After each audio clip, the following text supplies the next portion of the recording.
This is the Monday, July 10th, 2017 episode of the History Author Show. Visit our iHeartRadio channel or subscribe on iTunes to enjoy a brand new episode every Monday morning.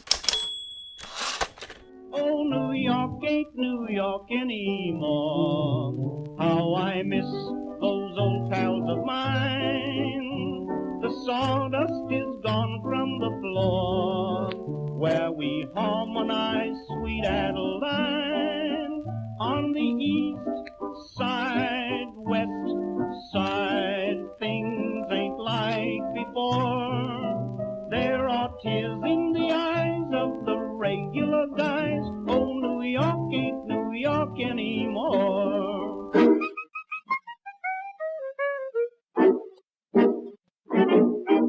Hello and welcome.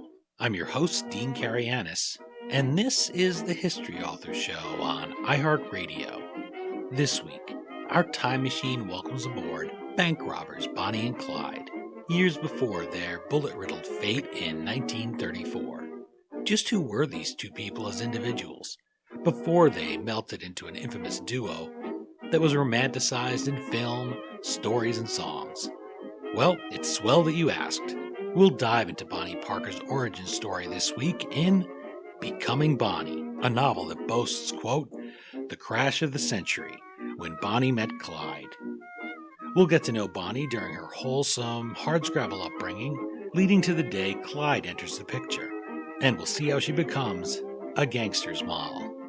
Inviting us to ride shotgun on this journey is debut novelist Jenni L. Walsh, a longtime advertising copywriter and, as she describes herself at jennilwalsh.com, lover of Swedish fish candies.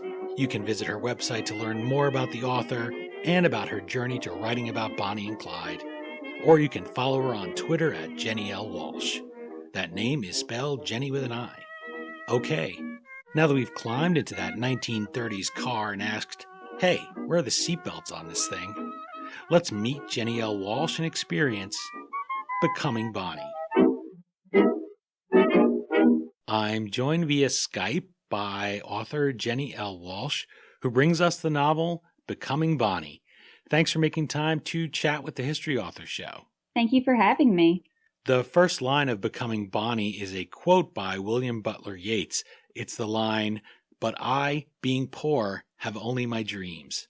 Authors may agonize over their opening words. They might spend months pawing over them, deciding what that right hook is, or sometimes that perfect line hits them like a bolt of lightning, and then they have to worry about writing the whole rest of the novel or the rest of the book.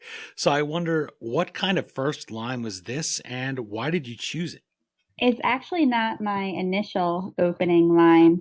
When I first wrote the book, I had Bonnie beginning in church, and I wanted to show her boisterous congregation and the pastor talking to her in the crowd and her singing in the choir, and to create this wholesome feel.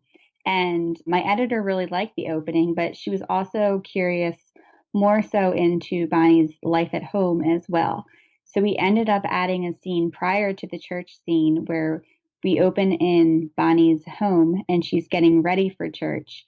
And as she's getting ready, her long-term boyfriend stops by and he brings with him this notice from the electric company where they're essentially going to turn off Bonnie's home's electric. And that line was relating very much to the fact that her family lives in poverty. But even though they do, Bonnie is determined to almost contradict the line by Yeats where it says, "But I, being poor, have only my dreams." And Bonnie is determined to have both dreams and money. So that line kind of developed as the scene was developing because I was trying to find some type of literature that Bonnie would use to inspire herself, because Bonnie is very much into literature and writing poetry and reading novels herself. So I think that line jumped at me and I was like, okay, there we go. That's how I'll begin the novel, to really set Bonnie's mindset. I like to talk with novelists about some of these strings that you don't see as the casual reader, but that are so important to build a good story, especially since, unlike a nonfiction book, there are some things that we don't want to give away. I usually try to stop at maybe 75, 80% of the book so that we don't give it all away. I don't accidentally blurt out the end, although people do know how Bonnie and Clyde end up in this case. Yes. You chose to write Becoming Bonnie in the first person present tense. Why that choice? And did you ever consider different styles or another narrator? Talk about that give and take with your editor and other people who advised you when you told your title character's story. Yeah, so I wanted to write a very immersive story. And I think a lot of different tenses and third person, they can be immersive. But for Bonnie's story, since she's the title character, it's her evolution. I thought that her telling it in first person would be the strongest and would allow readers to slip inside her head and experience things as she's experiencing it. And I think present tense also lends to the ability of going through the experiences as Bonnie is. And that was really important to me. I think a lot of times with past tense, you're telling the story after the fact. And it works great, I think, in stories like thrillers. But for this type of story, I really wanted to have the reader along for the ride, essentially. I don't think there was ever really a doubt who I wanted the story to be told as far as voice. There is a very other strong voice in the novel, which is Bonnie's best friend, Blanche. And she's sassy and fun, and I had a blast writing her. But I think as far as allowing a reader to quickly understand what the story is about, it's easiest just to say that it's Bonnie's story told in Bonnie's voice, opposed to Bonnie's best friend is telling the story about Bonnie. Also, you're writing period dialogue here, and that requires a light touch, a special touch. You don't want Becoming Bonnie full of so many jeepers creepers that readers start rolling their eyes or it takes you out of the moment. But also, you clearly did a lot of research, and as a writer, you want to put a lot of that in there. Fortunately, with the advent of things like Twitter, where you're very active under your handle, Jenni L. Walsh, you're able to maybe trick yourself or convince yourself, hey, I have some great background stuff, some great pictures, a great story. I could still share that in some medium with the readers. It doesn't have to all be in the book. But I wanted to touch on that and how you researched the 20s and decided just the right way to use the slang and dialect and feelings and descriptions that you clearly had in a big pile at home after researching it. Yeah, my editor and I kind of established this rule that if we could get specific about the time period, let's do it. Like if I could name a certain type of shoe or a song and include those lyrics, or there's different foods of the time period. Like if I can be specific, let's be specific. But we also wanted to balance the fact, as you said, that we don't want people to roll their eyes and think that we're just name dropping left or right. So I think I just really let my characters almost tell me when it was time to include some of the terms, like such as Jeepers Creepers. We are not short of excellent and fun terms and dialogue elements from the 1920s. There are some great turns of phrases. Yeah. So I had my pick, and I really wanted to just make sure that if I were to include the word, it would sound natural coming out of my character's mouth. And if it didn't make the cut. There's a lot of terms that I would have loved to use, but it felt awkward because I wasn't sure how I would work it in a way that made sense. Because I never wanted to have to explain the term. You worked as a copywriter for many years prior to writing Becoming Bonnie. And that was another thing as far as erasing those lines. When you paint a painting, you draw a sketch, you erase those lines so that the person looking at it and appreciating it doesn't see them. And I was fascinated by that when I saw you were a copywriter and that you were composing ads, because that takes a talent. That's a real skill. And specifically with the economy of words, things like using the proper nouns that you were just describing. Translate that into fiction for us. How did those skills that you developed over those years come to help you in crafting Becoming Bonnie? Well, I always saw my job as a copywriter almost putting puzzle pieces together in a way that a consumer would most engage with and appreciate and understand what I was trying to say. So I feel like a novel is rather similar, even though it's a different length of work, but a novel really is fitting all the pieces together in a way that's going to entertain the reader. And I think one element I took away from copywriting is that I wanted to use as few words as possible. And I knew I did my job right if I'm looking at a headline or an ad and I didn't have a ton of words. I was able to tell the story quickly and readers were able to understand it. So that was my purpose and my goal with writing my novels is I want it to be condensed. I mean, there are some points where, especially with dialogue, I let myself use the slang a little bit and it can get a little wordier because I think when we talk, it does get wordier. So I wanted to remain true to the time period and what people could be saying. But otherwise, I wanted the pace to be fast and condensed and allow readers to kind of zip through the story and get the most of it. I like that you really get to know Bonnie right away from that first scene, and also Roy. Roy occupies the first chunk of becoming Bonnie before Clyde crashes into her life. But you don't need that whole half to get to know her. When you see her sitting there and you see her, I guess she's brushing her hair. She's just in her bedroom. Here comes this bill that she doesn't want to have to pay. Here she is looking at that line from the poem. And then Roy's asking her, why? Why did you write it? Why do you have it down? She tries to dodge him a little bit. That's all special. And I think that for people that are aspiring writers out there, learn to make every word justify itself. And you do that here in the dialogue, in using the slang, because you don't need a ton of words. My favorite example of that is the Beatles song, Eleanor Rigby. You go look at how many words. At some point I counted it up, but it's not that many words, and yet everybody knows what Eleanor Rigby looks like. It invokes everything about her entire life in that song. And when you say she puts on a face, she keeps in a jar by the door, everybody knows that. We don't need to know the color of the jar. We don't need to know what the makeup is. We don't even need to know something as basic as her race or what language she's speaking. We know who she is.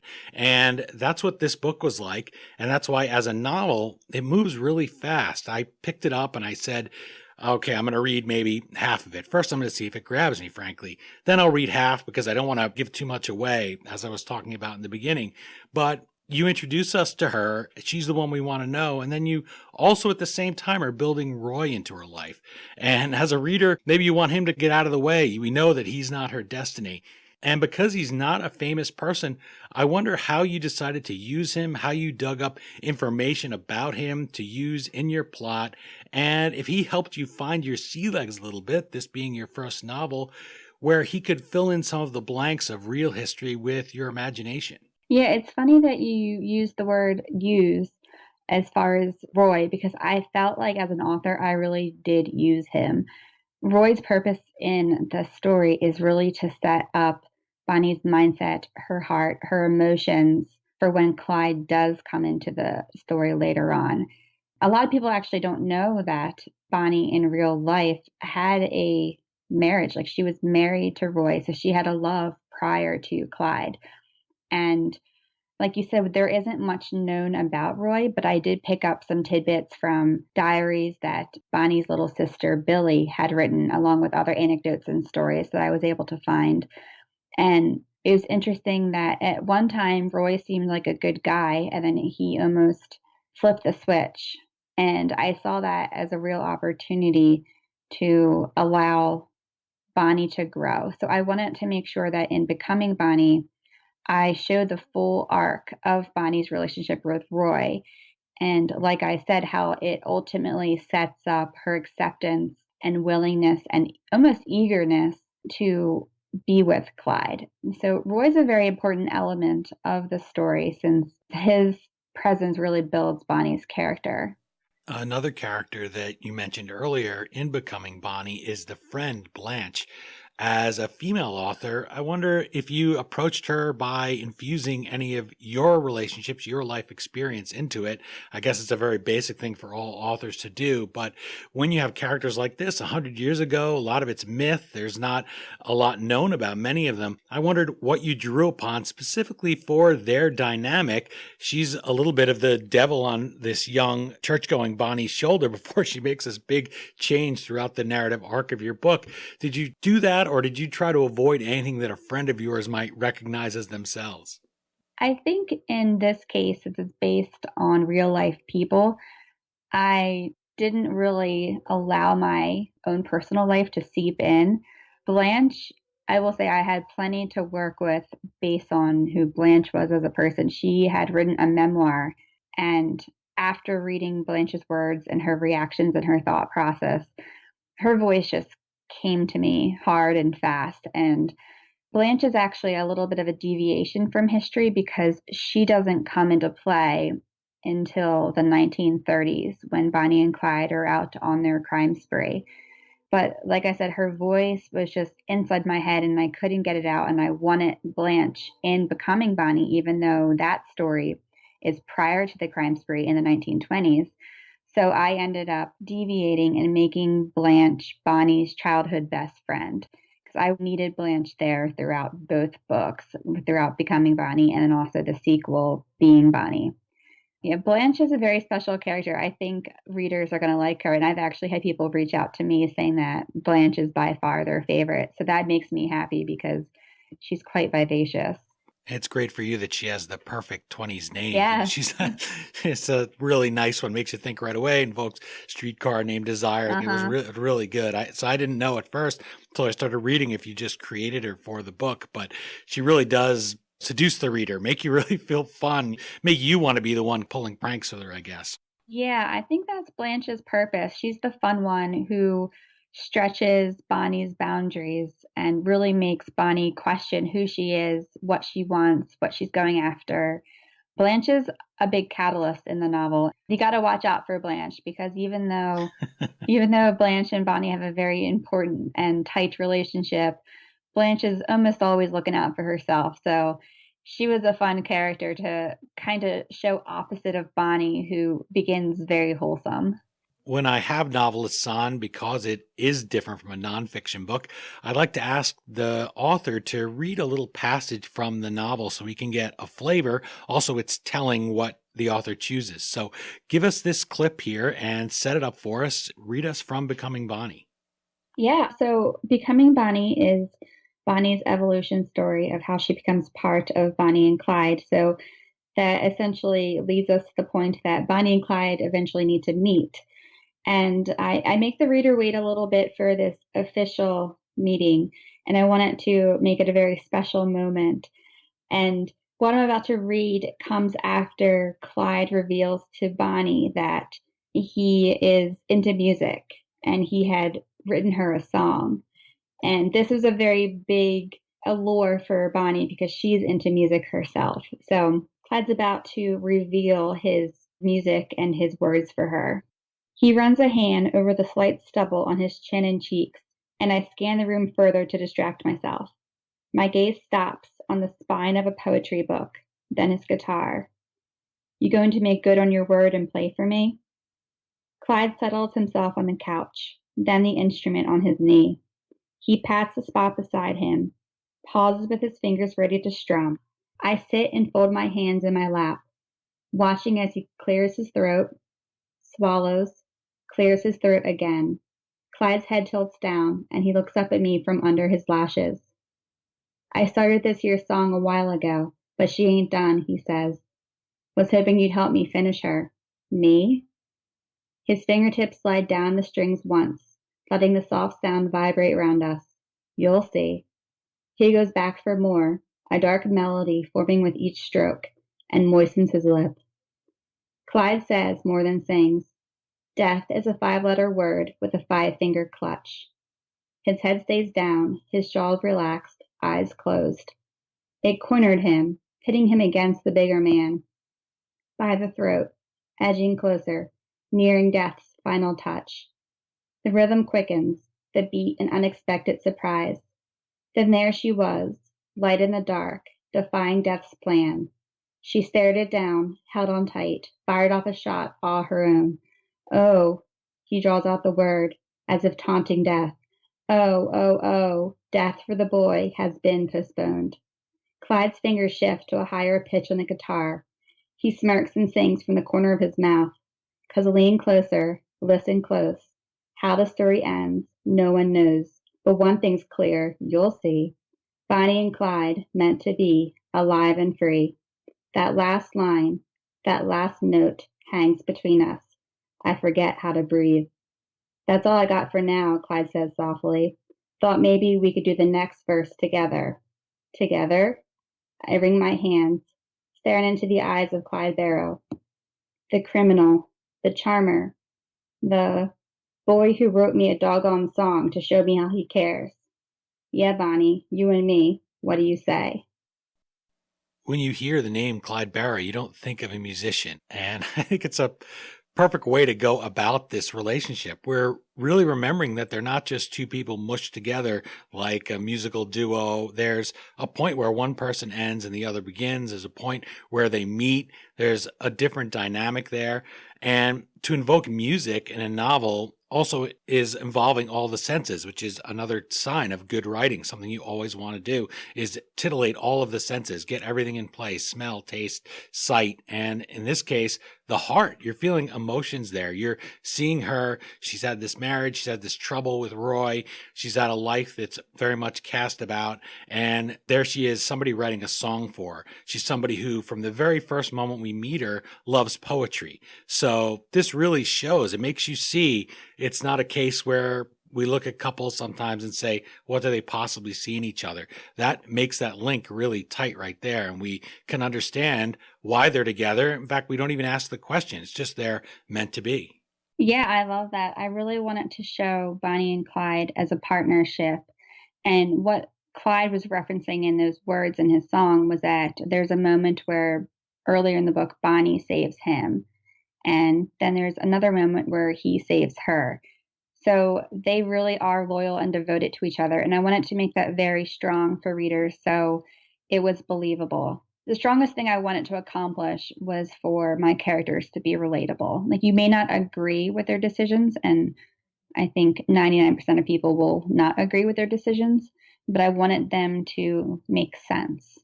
You're enjoying my 20s style jawing with Jenni L. Walsh. See, unlike the author, I'm free to be as corny as I want with all the 20s sounding jargon. Her novel is Becoming Bonnie. It's her debut novel, and it's hitting shelves just in time for the 50th anniversary of the Oscar award-winning film Bonnie and Clyde. You can visit her online at jennillwalsh.com or follow her on that Twitter account at Jenni L. Walsh. That's Jenny with an I. Booklist writes of Becoming Bonnie, quote, Walsh's debut historical novel brings the Prohibition era, the Great Depression, and American gangsters to life through the personality and circumstances of a notorious moll who starts out as a good girl.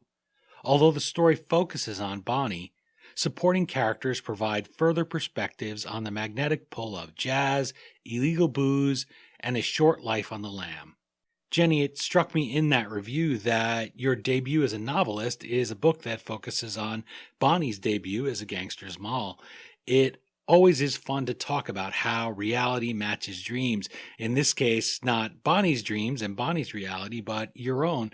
Describe the ride you've taken so far with Becoming Bonnie as a first-time author. How does the reality of doing interviews like this or going on the road, doing book signings, having people interact with you on Twitter and tell you what they think about your book as you've let it walk on its own out into the world, match up with what you thought it would be like when you were toiling away, munching your Swedish fish and started trying to write it?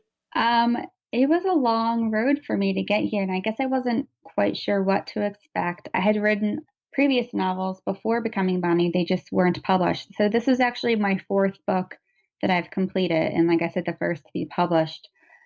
So I was very anxious to get to this point, but I was also nervous for those elements you mentioned of book tours and speaking about the story, because I'm very much a homebody and an introvert, and I'm happy with my nose in a book or writing my novels. And I guess I didn't expect to enjoy talking to others about the book as much as I do. I mean, of course, it's fun when people tell me they love the book, and people could say that all day. I'll listen all day. But I really just enjoy answering questions and talking about the time period and talking about Bonnie and Clyde, because Bonnie and Clyde really surprised me as individuals. I didn't realize how deep they both ran besides these criminals and outlaws. And I think that's one of the things I wanted to come across within Becoming Bonnie and the sequel Being Bonnie is they had a lot of dreams and aspirations and motivations for what they were doing and how they were doing it. So I think, like I said, that I think the biggest surprise for me is just how fun all of this is. And I'm very fortunate to be an author and tell these stories. You said you were surprised by how deep they both run. What was that origin moment for you that made you think you wanted to live inside Bonnie's head for all this time and tell your version of her origin story? It's interesting because Bonnie wasn't necessarily on my radar. My husband and I were brainstorming what I wanted to write about. And I knew I wanted to do historical fiction because that's typically what I read. And I enjoy that. And I knew I wanted to do an iconic figure because I personally have a draw to those inspired by or based on stories. So I had my checklist of what I wanted to hit. And my husband's a very big history buff. So we were throwing some different names and situations back and forth. And I can't remember who had mentioned Bonnie and Clyde, but their name came up. And what I recalled about them was from the 1967 film. And it had been years since I've actually seen the film, like maybe at that point, 10 or 15 years. And I couldn't remember the details about Bonnie and Clyde's spree or even their life. But what I could recall was this devotion and loyalty they had to like toward each other. And I was so curious what made them tick and what was the catalyst for that devotion and why Bonnie was willing to leave her life and her family behind for somebody like Clyde Barrow. So I think I just wanted to understand who they were as people and their psyches. And that's what really inspired me to want to tell Bonnie's story, especially after I dug deeper and saw that she started as a very wholesome young girl. She, like I mentioned earlier, she went to church and she sang at church. She was a straight A student. She was in spelling bees, which she won, and talent shows and beauty pageants.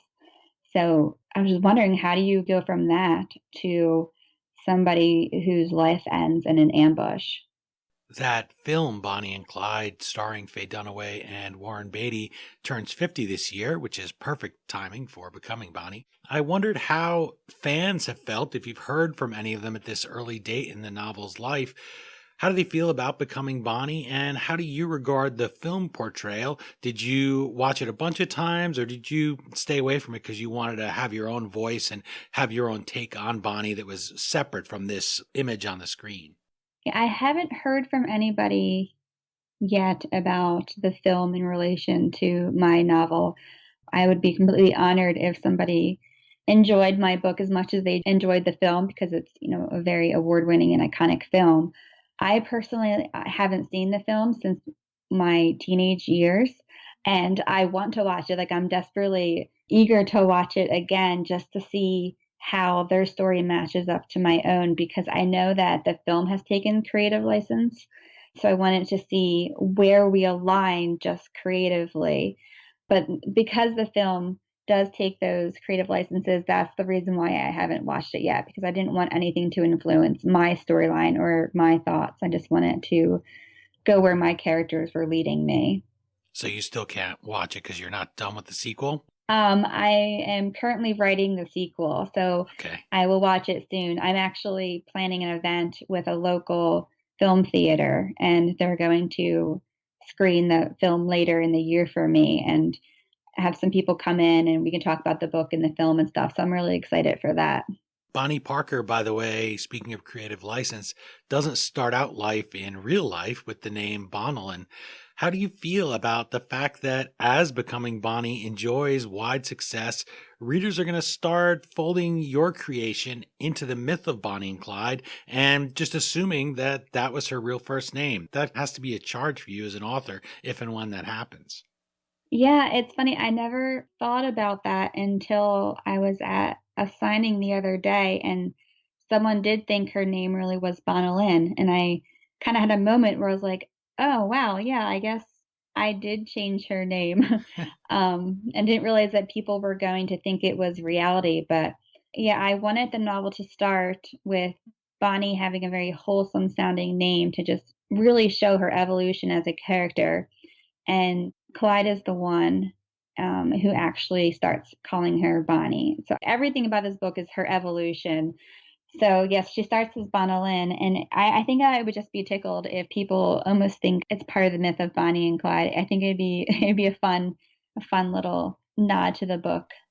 It seems like it because she's so vivid. You've painted a really vivid character. And so then when it starts to get folded in, and already in this case, it's the fun thing about historical fiction. It's what I love about it. It is just something that gets you hooked on the history of it. It's kind of a sweet way to read it. And you say, well, gee, maybe after I read this book on Bonnie and Clyde, I read Becoming Bonnie, I want to learn some more of the real history of the 20s. And it's a way to get you back to that period that you might not touch otherwise. You might not be a serious history reader.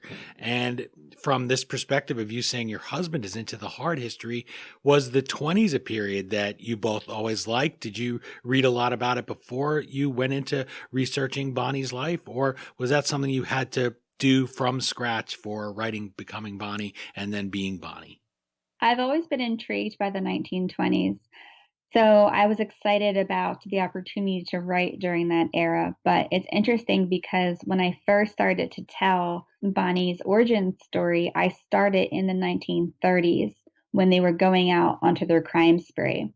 But I got a couple chapters into telling the story, and I realized that I was taking some leaps with the reader, and I was expecting the reader to almost just accept Bonnie's mindset and her thoughts and her actions without ever setting them up or showing how her actions were plausible. And in that moment, I realized that I needed to back up and tell Bonnie's story prior to her leaving on her crime spree because it really wasn't adding up for me. And if it wasn't adding up for me as the author, then I couldn't expect readers to believe it. So it was almost this moment of good fortune where when I backed up, I ended up backing up all the way to 1927 into the height of the Roaring Twenties. So it was a very exciting moment for me where I was like, yes, now I get to put Bonnie in a speakeasy and Yeah. show jazz music and show her up on stage singing and bring this really exciting part of our history to life. I tried to be a very visual author, so just the idea of the Roaring Twenties was so fun for me. And the time period is very interesting because by 1929, we have a stock market crash. So in Becoming Bonnie, I'm able to begin the novel with excitement and vibrance and that Great Gatsby feel. But toward the end of the novel, we have the stock market crash and things are somber and darker, and then the beginning of the Great Depression. So I was able to have a very strong contrast between the beginning and the end of the book. And that was fun for me to tackle as an author. And you're able to set yourself up for the sequel, being Bonnie, and have two books which enable you to tell such a wide sweep of history. It's not as if this is two books that are set in the same time. Did you originally intend to write a sequel, or is that something that came to you later? Yeah, that came to me later. Like I said, I had originally just sought out to tell the crime spree story, and it was almost a surprise to me when I told Bonnie's origin story. So I was very much hoping I would get to continue and finish their story. And when my publisher gave me the green light to work on the sequel, I very excitedly dove in and began to bring that story to life. While Becoming Bonnie stretches from 1927 to 1929, Being Bonnie is a tighter time period. It's the 22 months that they're out on the run leading this life of the lamb.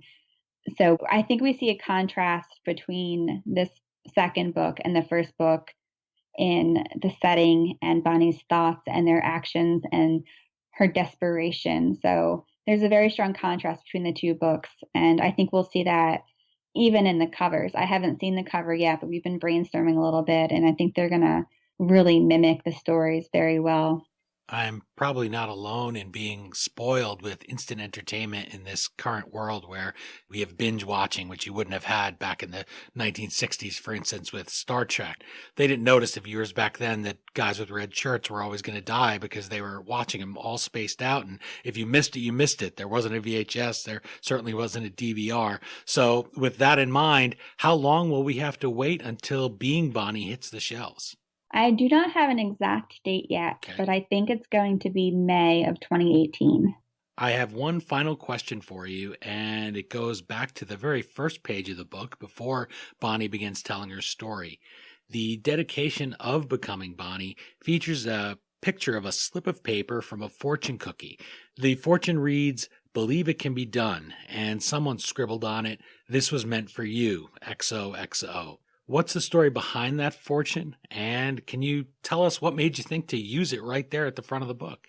Yeah, so my husband and I love Chinese food, and we always read our fortunes. And he actually pulled the fortune, "Believe it can be done." And he didn't say anything at the time. We kind of just talk about our fortunes or laugh about them, and we kind of just push them aside, and we don't really see them again. But my husband saved his fortune, "Believe it can be done." And I found it the next morning on my laptop when I got up to work, and he had scribbled on it, "This was meant for you." And it was a very touching moment for me because we have two young children. We have a 1-year-old and a 3-year-old. And my husband has really helped out tremendously to pretty much do every single domestic task possible in the house. We normally try to split things, but for the past couple years, he's been doing majority of the work, and on the weekends, he's been Mr. Mom doing pretty much all the childhood stuff so that I can make this dream a reality. So I wanted to make sure that I gave him credit for all that he's done to allow this moment for me, which was such a special moment for me to have. So yes, I started the dedication with that fortune cookie that he left for me on my computer.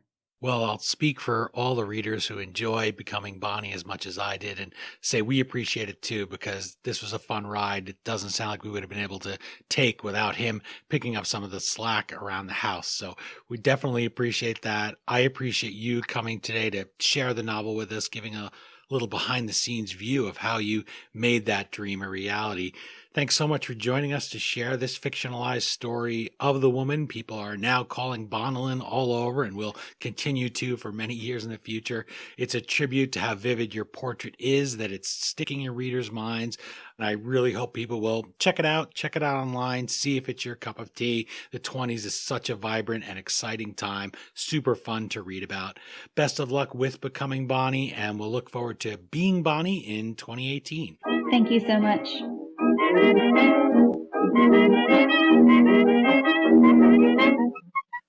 Again, the novel is Becoming Bonnie. As always, you can find the Amazon link to purchase your copy at historyauthor.com. And we hope you will click through there, or even navigate through the Amazon banner on our homepage the next time you purchase anything from Amazon. Say you want to get yourself a silver hip flask like all the malls and flappers had. Well, you go to our website, we take you to Amazon, and Amazon.com gives us a small percentage of every dollar you spend at no additional charge in your shopping cart. For just a few extra clicks, you can help us keep the flux capacitor on our time machine humming like usual. My thanks to Jenni L. Walsh for joining us and for giving us the origin story of Bonnie Parker as she imagines it, while inspiring all first-time novelists to believe in their fortune cookies. They really can do it. Remember to visit Jenni with an I at jennilwalsh.com and follow her at Jenni L. Walsh on Twitter. And while you're at it, let us know what you think of the book and the interview on Twitter at HistoryDean or Facebook.com/HistoryAuthor. That's it for this installment of the History Author Show. I hope you'll join us for next Monday's all-new interview right here on iHeartRadio. And if you're an iTunes subscriber, please take a minute to leave us a review. Well, until our next trip into the past together, thanks so much for time traveling with us today, and have a swell week. We still call it Broadway, but what's in a name? Take it from Georgie, it isn't the same. On the east side, west side, things ain't like before. There are tears in the eyes of the regular guy.